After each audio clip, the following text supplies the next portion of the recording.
Hi friends, good morning to all of you. आज हम इस वीडियो में एसएससी जीडी का 22 फरवरी 2024 को जो फर्स्ट शिफ्ट में मैथ के 20 क्वेश्चन पूछे गए थे उसका सॉल्यूशन करेंगे। तो चलिए वीडियो को शुरू करते हैं। आज का पहला question, if the diagonals of a rhombus यानी समचतुर्भुज का जो डायगोनल्स दिया गया है 48 सेंटीमीटर और 64 centimetre, then what is the parameter of the rhombus. तो यानी यहाँ पे क्या दिया है, d1 बराबर दिया गया है आपको 48, d2 बराबर दिया है कितना, d2 बराबर दिया है 64 सेंटीमीटर। ओके, अब आगे का देखते हैं। तो यहाँ पे रोम्बस का जो है पेरीमीटर क्या होता है 4a। रोम्बस का पेरीमीटर क्या होता है 4a। ठीक है, ये पूछ रहा है 4a बराबर एक मतलब पूछ रहा है। अब देखिए ये दिया है d1 और d2, तो इसका एरिया क्या होता है, मतलब a निकालेंगे पहले तब तो ए स्क्वायर बराबर क्या होता है d1/2 का स्क्वायर, यानी d1/2 यानी कितना हो जाएगा 48/2 का स्क्वायर प्लस d2/2 तो 64/2 का स्क्वायर। अब यहाँ करेंगे तो देखिए 2 से कट जाएगा, ये कितना बार में 24 बार में, ये 2 से कितना बार में कट जाएगा 32 बार में, तो 24 का स्क्वायर यानी कितना हो जाएगा 24 का स्क्वायर आपको, तो 24 का 576 और 32 का कितना हो जाएगा तो 10 24। ठीक है, दोनों को जोड़ेंगे तो 576 प्लस 10 24, 76 और 24 100 और 1000 5 1500 यानी 1600 हो जाएगा। ठीक है, तो यहाँ पे ए स्क्वायर बराबर 1600 हो गया, तो ए बराबर कितना आ जाएगा, अंडर रूट हो जाएगा ना, फिर ए बराबर ये 1600 तो कितना का हो जाएगा 40 का, 1600 का वर्गमूल कितना होगा 40।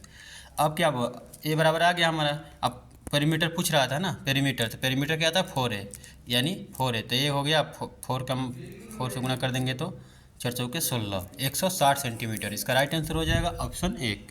चलिए अगला क्वेश्चन देखते हैं। अगला क्वेश्चन है, यदि किसी वस्तु का अंकित मूल्य 4500 रुपया है, मतलब 4500 रुपया है जो लिखल है दाम, अभी क्रय मूल्य 3900 रुपया है, तो उस वस्तु पर छूट कितनी है। छूट परसेंट नहीं पूछ रहा है, छूट पूछ रहा है। ठीक है, तो ये बोल रहा है कि 4500 रुपये लिखल है ओकरा पे, गए कुछ खरीदने तो। ठीक है, अब क्या कर रहा है कि मिल रहा है उसको कितना में, तो 3900 यानी 3900 में मिल रहा है, तो पूछ रहा है कितना छूट मिला, तो 4500 लिखल था 3900 में मिल गया तो घटा देंगे, तो 45 में से 39 जाएगा तो कितना 6 यानी 600। इसका राइट आंसर हो जाएगा ऑप्शन 1। चलिए अगला क्वेश्चन देखते हैं। 3 नंबर क्वेश्चन यहाँ पे है, पी क्यू और आर का औसत 40 है, यदि P और Q का औसत 35 है तथा Q और R का औसत 45 है तो Q का मान कितना है। तो इसको लिख लेता हूँ जैसा दिया है। तो अब देखिए ये दिया था यहाँ पे, जैसा जैसे दिया था मैंने लिख लिया यहाँ पे। ठीक है, तो अब क्या होगा, अब आगे देखते हैं। इसको मान लेते हैं, देखिए PQR का दिया था 40 औसत, तो तीनों का अगर योग करेंगे तो क्या होगा 300 गुणा कर देंगे यानी 120 हो जाएगा। P प्लस Q का क्या हो जाएगा, तो 35 औसत दिया था तो 2 है तो 200 गुणा हो जाएगा यानी 70। ठीक उसी तरह QR का हो जाएगा 90। अब देखिए इसको मान लेते हैं इक्वेशन 1, इसको 2, इसको 3। ठीक है, 2 और 3 को जोड़ते हैं क्योंकि Q का निकालना है, तो 2 और 3 का जोड़ेंगे तो P प्लस Q। ठीक है, और Q प्लस R लिखें चाहे R प्लस Q लिखें कोई फ़र्क नहीं पड़ेगा। ठीक है, तो R प्लस Q यहाँ लिख देते हैं। ठीक है, तो 2 और 3 को जोड़ रहे हैं। ठीक है, तो इसका PQ हो गया, इसका QR हो गया, तो 70 और 90 कितना हो जाएगा 9 7 16 160। यहाँ पे क्या हो गया 160। ठीक है, PQR का यहाँ पे मान दिया है, देख सकते हैं आप कितना है 120, तो 120 ये हो जाएगा PQR का प्लस Q बराबर क्या हो जाएगा 160। 160 तो Q का मान निकालना है, तो 120 उधर जाएगा तो क्या हो जाएगा 120 जाएगा इधर तो क्या हो जाएगा माइनस हो जाएगा, क्योंकि इधर प्लस में है। 120 माइनस हो जाएगा, कितना बचा 160 में से 120 जाएगा तो 40, यानी यहाँ इसका राइट आंसर हो जाएगा ऑप्शन 2। चलिए अगला क्वेश्चन देखते हैं। 4 नंबर क्वेश्चन, यदि दो संख्याओं के बीच का अंतर, दो संख्या मान लेते हैं x और y है, तो उनका अंतर बोल रहा है, दो संख्याओं के बीच का अंतर यानी x माइनस वाई। आगे क्या बोल रहा है, उन संख्याओं के योग का यानी x प्लस वाई का 30% है, यानी इसका 30% बटा में 30 बटा में 100 है, तो हो गया यहाँ जैसे क्वेश्चन दिया था। तो बोल रहा है बड़ी संख्या और छोटी संख्या का अनुपात क्या होगा। मतलब बड़ी संख्या या छोटी संख्या कोई भी बड़ी छोटी हो सकती है, तो इन दोनों संख्याओं में मतलब इन दोनों का अनुपात निकालना है। तो चलिए करते हैं। तो यहाँ पे एक जीरो से एक जीरो कैंसिल हो गया, ठीक है। 10 को हम इधर भेजते हैं तो कितना हो जाएगा ये 10x माइनस 10y बराबर 3, तो 3x प्लस 3y। यहाँ तक सही है। अब आगे देखिए, ये x वाला को एक तरफ करते हैं, y वाला को एक तरफ करते हैं। तो 10x है, यहाँ पे क्या है 10x है, तो 10x इधर आएगा प्लस में 3x उधर, तो इधर माइनस हो जाएगा 3x बराबर ये माइनस 10y है, उधर 3y प्लस में पहले से 3y माइनस 10y है, तो हो जाएगा क्या हो जाएगा प्लस 10y। तो यहाँ पे क्या हो जाएगा, यहाँ पे आपको हो जाएगा 10 माइनस 3 यानी 7x बराबर 10 3 13y, ठीक है। तो बड़ा संख्या माने छोटा संख्या यानी x बाई वाई, तो x बटा वाई बराबर कितना हो जाएगा, तो 13 का 13 यहीं रह जाएगा और 7 नीचे चला जाएगा, यानी 13 बटा में 7 यानी 13/7। यहाँ पर इसका राइट आंसर हो जाएगा ऑप्शन 1। चलिए अगला क्वेश्चन देखते हैं। 5 नंबर क्वेश्चन। यहाँ पे एक घड़ी 6,000 रुपया में खरीदी जाती है और 5500 रुपया में बेची जाती है, तो हानि प्रतिशत। तब देखो कोई खरीद ले 6,000 रुपया का सामान खरीदा, मान लो घड़ी खरीदा 6,000 का, अब बेच रहा है 5,500 में, तो कितना कम है, मतलब कितना हानि हो रहा है, कितना कम मतलब कितना लॉस में बेच रहा है, तो 500 रुपया ना 500 रुपया लॉस में बेच रहा है। अब पूछ रहा है कि हानि, तो हानि हो गया कितना का 500 रुपया का हानि हो गया, तो हानि प्रतिशत पूछ रहा है। तो 500 रुपया हानि हुआ कितना पे, तो 6,000 पे, 6,000 रुपये में 500 रुपया लॉस हो गया ना, इंटू 100 कर देंगे, परसेंटेज पूछ रहा है तो 2 जीरो से 2 जीरो कैंसिल, 1 जीरो से 1 जीरो, 50 बटा में 6 यानी ये कितना हो जाएगा 6 चौके 24 सॉरी 6 8 48 बचा 2 36 18 8.3 यानी ऑप्शन 4। चलिए अगला क्वेश्चन देखते हैं। बोला अगला क्वेश्चन बोल रहा है कौन सी संख्या 9 से विभाज्य नहीं है। तो विभाज्य होने के लिए क्या रूल है, जैसे 1845 यहाँ पर दिया है 1845, तो यहाँ पर देखिए सम स्थान और ऑड स्थान का योग या तो 0 हो जाए या 9 से पूरा पूरा कट जाए, तो क्या होगा 9 से विभाज्य होगा। तो यहाँ पर देखिए 1 4 5 8 5 13 13 5 18 यानी ये आ गया, तो ये क्या होगा ये विभाज्य है। आगे देखिए 36 और इसका देखते हैं 36 क्या लिखा है 36 58, तो 3 5 8 8 6 14, तो 14 8 22 यानी ये क्या होगा ये नहीं कटेगा, यानी इसका राइट आंसर हो जाएगा ऑप्शन 2। आगे भी करके देख लेते हैं। तो 3 8 11 9 7 16, तो 16 11 27, तो 27 तो कट जाएगा। ऐसे ही 7 5 12 8 7 15, तो 12 15 27 यानी ये भी कट जाएगा, लेकिन ये नहीं कटेगा, तो इसका राइट आंसर हो जाएगा ऑप्शन 2, क्योंकि पूछ रहा था कौन कट नहीं कट सकता। अगला क्वेश्चन देखते हैं। दो संख्याओं का गुणनफल 1048 है और उनका एलसीएम 352 है, तो उनका महत्तम समापवर्तक। तो देखिए क्या होता है, दो संख्याओं का गुणनफल बराबर होता है एलसीएम इंटू एचसीएफ बराबर पहली संख्या गुना दूसरी संख्या, यानी दो संख्याओं का गुणनफल, ठीक है, पहली संख्या इंटू दूसरी संख्या। यहाँ पर एलसीएम दिया है कितना 352, लघुत्तम समापवर्तक करे कहा जाला 352 इंटू एचसीएफ हम मान लेते हैं नहीं पता है, एचसीएफ पूछ रहा है मतलब महत्तम समापवर्तक, तो एक्स मान लिया, पहली संख्या गुना दूसरी संख्या बराबर कितना दिया 1408। अब देखिए यहाँ थोड़ा सा ऑप्शन पर ध्यान देंगे, थोड़ा सा ऑप्शन पर ध्यान देंगे, ठीक है। तो यहाँ पे देखेंगे अगर तो पूरा दशमलव में नहीं है, यानी पूरा कटेगा ही। तो इसको देखिए 2 है यहाँ पे 8 है, तो यानी कितना बार कट जाएगा 2 चौके 8, ऑप्शन 4।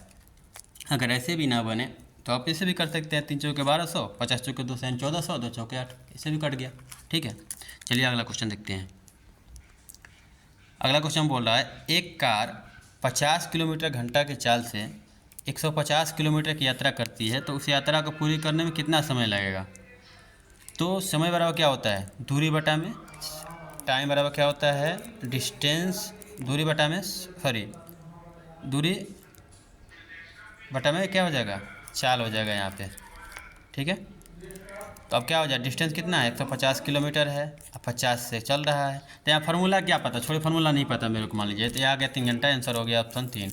मान लीजिए मेरे को फार्मूला नहीं पता है, तो अपने से सोचिए 150 किलोमीटर की यात्रा करनी है, 1 घंटा में 50 किलोमीटर चल रहा है, तो 50 किलोमीटर 50 में तो 3 घंटा में पूरा हो जाएगा। ठीक है, चलिए अगला क्वेश्चन देखते हैं।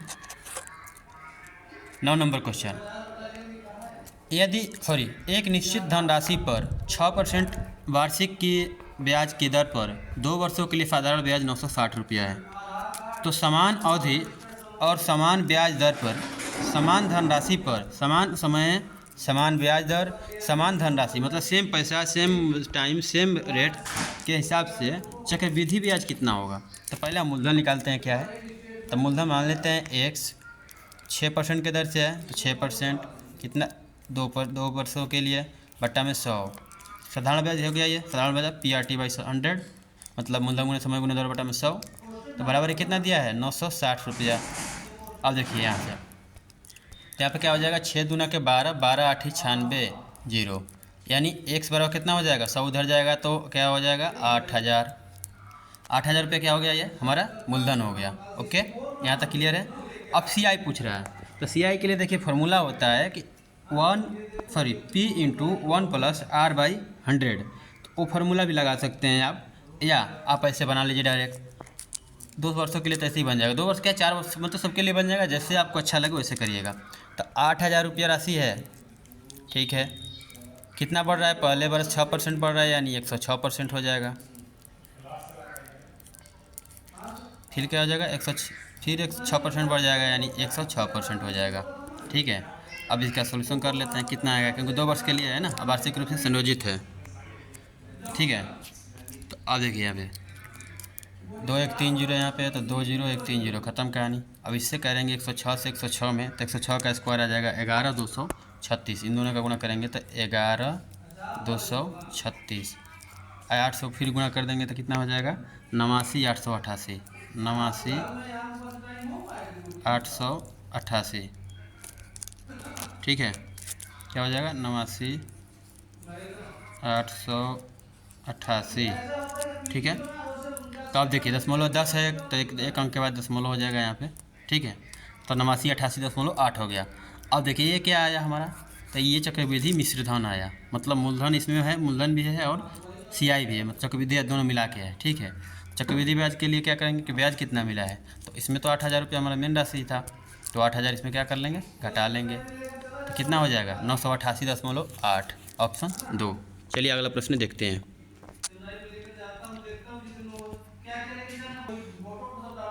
10 नंबर क्वेश्चन, बोला MNP दिया है 375, PQ दिया है 1.2, अरे सॉरी 1:2, तो MQ का मान पूछ रहा है, तो इसमें क्या हो जाएगा देखिए। अब देखिए इसमें दिया है MNPQ, मतलब 4 लीटर दिया है यहाँ पे, MNP का क्या दिया है 3 7 और 5, P और Q का दिया है, तो अगले लाइन में लिख लेंगे यहाँ पे 1 2। अब देखिए मैं क्या, यहाँ खाली जगह रह गया, यहाँ खाली लग गया, तो इसके लिए क्या बताया था, तो जो उसी लाइन का नज़दीक वाला अंक लिखना है, तो इसके लाइन का नज़दीक कौन सा है 5, इस लाइन में कौन सा नज़दीक है 1, इसके फिर एक। अब इसको गुणा कर देना है, तो 5 दूना के 10, 5 एकम 5, 7 एकम 7, 3 एकम 3। ठीक है, 3 7 5 10 आ गया। अब क्या पूछ रहा है MQ, तो M का पार्ट जो है ये हो गया, तो क्या आ गया 3, Q का पार्ट 10, यानी 3:10, यहाँ पे इसका राइट आंसर हो जाएगा ऑप्शन 2। चलिए अगला प्रश्न देखते हैं। अगला प्रश्न है, किसी वस्तु पर 50% की छूट देने के बाद भी 50% का लाभ होता है, तो वस्तु पर कोई छूट न देने पर लाभ प्रतिशत कितना होगा। देखिए मान लेते हैं हम उस पर अंकित मूल्य यानी फेस वैल्यू कितना है 100 रुपया है। ठीक है, 100 रुपया है, छूट देने के बाद कितना हो जाएगा, डिस्काउंट कितना है 50 रुपया है, यानी डिस्काउंट 50 रुपया है, 50% छूट दिया। तो अब क्या बोल रहा है 50% छूट देने के बाद भी 50% का लाभ हो रहा है, तो 50% छूट किस पे देगा, क्रय मूल्य पे देगा। ठीक है, तो क्रय मूल्य नहीं पता है हमको, तो क्रय मूल्य लेते हैं x, तो x का 50 क्रय मूल्य पे लाभ होगा ना, सॉरी क्रय मूल्य पे लाभ होगा, तो क्रय मूल्य का 50% लाभ यानी 150% बटा में 100 बराबर क्या हो जाएगा 50। ठीक है, क्योंकि 50 रुपया में बेच रहा है, क्योंकि क्या बोला, एक वस्तु का 50% छूट देने के बाद भी 50% का लाभ हो रहा है। तो हो गया x का 150% बराबर कितना हो गया 50। अब देखिए यहाँ पर कटेंगे तो 1 0 से 1 0, सॉरी ऐसे ही कर देते हैं डायरेक्ट, 50 से कितना बार में 3 बार में, तो यहाँ पर कितना हो जाएगा 100 बटा में 3। ये हमारा क्या आ गया CP, मतलब क्रय मूल्य। क्रय मूल्य कितना आ गया CP। अब बोल रहा है कि वस्तु पर कोई छूट न देने पे, तो देखिए छूट नहीं देता तो यानी कितना में बेचता 100 रुपया में, तो 100 रुपया में बेचता, ठीक है। 100 रुपया में बेचता तो क्या होता लाभ, तो 100 रुपया में बेचता अगर तो लाभ, तो विक्रय मूल्य मतलब 100 रुपया में बेच रहा है 100 रुपया, तो विक्रय मूल्य माइनस क्रय मूल्य यानी 100 बटा में 3, तो कितना हो जाएगा ये, तो 100 300, 300 में 100 गया यानी 200, 200 बटा में क्या हो जाएगा 3। ये क्या हो गया लाभ हो गया। तो लाभ प्रतिशत पूछ रहा है, तो 200 बटा में 3, 200 बटा में 3 जो लाभ हुआ है किस पे लाभ हुआ है, तो 203 हुआ है ये 200 बटा में 3 को, देखिए इसको हटा देगा जगह नहीं है, क्या लिख देते हैं यहाँ पे, ठीक है। 200 बटा में 3 छोड़िए यहाँ पे कर देते हैं, 200 बटा में 3 हुआ है तो कितना पे हुआ है 100 बटा 3 पे हुआ है ना, तो यानी 3 बटा में 100 इसे कर देंगे, यहाँ लिखेंगे 100 बटा 3 है कुछ लेंगे, ठीक है। 100 बटा 3 पे प्रॉफिट हुआ है, परसेंटेज पूछा है तो 100 से गुणा कर देंगे यहाँ पे, ठीक है। 100 से गुणा कर देंगे तो 100 से 100 कैंसिल हो जाएगा, इधर ये कैंसिल हो जाएगा, 3 से 3 कैंसिल, यानी कितना हो गया 200% प्रॉफिट हो गया इसका, ऑप्शन 2। चलिए अगला क्वेश्चन देखते हैं, अगर समझ में नहीं आया होगा दोबारा देख लीजिएगा, समझ में आ जाएगा। अगला प्रश्न, W और X मिलकर एक काम को 40 दिनों में पूरा कर सकते हैं। W और X मिलकर कितने दिनों में पूरा कर सकते हैं, तो 40 दिनों में पूरा कर सकते हैं। इसको जैसे दिया लिख लेते हैं, ठीक है। तो अब देखिए जैसे दिया था लिख लिया, W X मिलकर कितना दिन में, तो 40 दिन में, और XY उस काम को 60 दिन में, तो 60 दिन में यहाँ लिख लिया, ठीक है। WXY एक साथ मिलकर कितने दिन में पूरा करते हैं, तो 30 दिन में, ठीक है। तो हम टोटल काम निकाल लेते हैं पहले, तो 40 60 इसका LCM निकाल लेंगे तो टोटल काम आ जाएगा, यानी कितना हो जाएगा ये 120, यानी 120 शीट है, 40 दिन में दोनों मिलकर धो सकते हैं, ठीक है। W और X, XY 60 दिन में धो सकते हैं, WXY 30 दिन में धो सकते हैं, तो एक दिन का मैंने एफिशिएंसी निकाल देंगे, तो कितना हो जाएगा ये, इसका हो जाएगा 3, इसका कितना हो जाएगा, तो 60 दूना 120 एन 2 हो गया, WXYZ का कितना हो जाएगा 4। अब देखिए यहाँ से अगर देखेंगे ध्यान देंगे आप यहाँ पे तो 2 है, यानी इसका 1 हो जाएगा, इसका 1 हो जाएगा, ठीक है। इसका 1 1, तो X जहाँ दिखे 1 लिखना है, Y 1 लिखना है, यहाँ पे 1 हो गया, यहाँ पे भी 1 हो गया, तो 1 1 हो गया, तो W का कितना हो जाएगा भैया 2 हो जाएगा, ठीक है। यहाँ से भी निकल जाएगा, X का 1 रख देते हैं यहाँ पे 2 हो जाएगा इसका। अब क्या पूछ रहा है, W और Y मिलकर उसी काम को कितना, तो टोटल ईटा 120 गो है। W एक दिन में कितना ढो सकता है, तो यहाँ पे आप देख सकते हैं कितना ढोएगा 2, Y कितना ढो सकता है, तो यहाँ देख सकते हैं आप 1, 2 + 1 यानी 120 बटा में 3 कितना बार में हो जाएगा 40, यानी एक 40 दिन में इसको पूरा कर सकते हैं, ठीक है। चलिए अगला क्वेश्चन देखते हैं। अगला क्वेश्चन बोल रहा है अमर सचिन से 10% अधिक कुशल है, यानी ये हो गया अमर, ये हो गया सचिन। यदि सचिन अकेले किसी काम को 44 दिनों में पूरा कर सकता है तो अमर अकेले कितने दिनों में पूरा करेगा। अब देखिए यहाँ से भी निकाल सकते हैं आप, तो सचिन अगर कर रहा है तो सचिन से अधिक है कार्यकुशल 10%, तो ये 44 दिन में करेगा, तो माइनस कर देंगे इसका 10%, तो 10% करेंगे तो 10% ऑफ 44 का बटा में 10, ठीक है। तो यहाँ से भी हो जाएगा, लेकिन ठीक है आप जैसे मतलब बना सकते हैं वैसे बनाइए। तो देखिए ऐसे मतलब लॉजिक से बना देते हैं, तो देखिए इसका कितना हो जाएगा, ये मान लेता हूँ कि किसी काम को अगर ये कितना दिन में करता है, अमर इसे कुशल है, यानी अमर अगर 10 दिन में करता है तो ये कितना दिन में करेगा 11 दिन में। दोनों का एलसीएम कितना हो जाएगा 11, 11 दूना के 22, यानी कितना कटेगा 11 नहीं 110, यानी इसका एलसीएम हो जाएगा 110, ठीक है। तो कितना हो जाएगा इसका एक दिन का 11, ये कितना हो जाएगा 10। अब क्या पूछ रहा है, यदि सचिन अकेले काम को 44 दिनों पूरा कर सकते हैं, तो अगर सचिन एक दिन में 10 ईंट धो रहा है, तो 10 ईंट धो रहा है, तो चल नहीं रहा है, पेन नहीं चल रहा मेरा, चलने लगा, तो क्या हो जाएगा 10 इंटू कितना दिन में 44 दिन में, 44 दिन में कितना ढोएगा, तो 440। अब पूछ रहा है कि उसी काम को अमर कितना दिनों में, तो अमर कितना एक दिन में कितना कर सकता है 11, यानी 11 चौके 40, 10 चौके 40 इसका भी आ जाएगा ऑप्शन 4। चलिए अगला प्रश्न देखते हैं 14 नंबर। 14 नंबर क्वेश्चन यहाँ पर बोल रहा है कि 28,000 में एक रेफ्रिजरेटर बेचने पर अनुराग को 30% की हानि होती है, तो वो 25% का लाभ अर्जित करना चाहता है, तो उसे रेफ्रिजरेटर कितने मूल्य पर बेचना चाहिए था। ठीक है, 30% का हानि हुआ है यानी 70% है। 70% बराबर दिया है हमारा कितना, 28,000। ठीक है, तो क्या पूछ रहा है, यदि वह 25% का लाभ है तो 1% पहले निकाल लेते हैं। तो 1% कितना हो जाएगा, 70 से, तो ये 400 बार में हो गया। ठीक है, 1% कितना हो गया, 400। तो बोला 25% लाभ यानी 125%।